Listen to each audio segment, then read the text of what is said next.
আজি আপোনালোকৰ মাজলৈ পুনৰ আহিছে এটা নতুন ভিডিঅ' লৈ। আজি আপোনালোকক লৈ যাম বাঘাজানলৈ।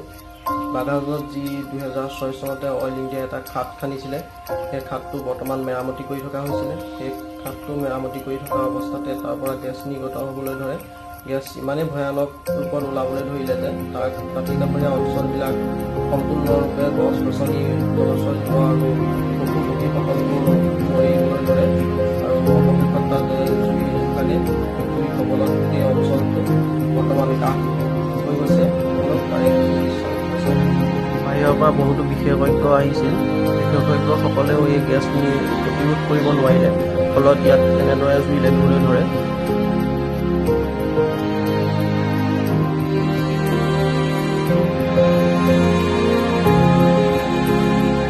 কেনেদৰে মানুহৰ ঘৰবিলাক জ্বলিবলৈ ধৰিছে দেখিছে। এই জুই কেতিয়া নুমাব কোনো ক'ব নোৱাৰে। ইয়াৰ মানুহবিলাক বৰ্তমান আশ্ৰয় শিবিৰত আছেগৈ। ইমান ভয়ানক পৰিস্থিতি হ'ব পাৰে ইয়াত, ইয়াৰ মানুহখিনিয়ে উপলব্ধি কৰিব পাৰিছে। ঘৰ বাৰী সকলোবোৰ তেওঁলোকৰ জুইৰ কবলত গৈছে।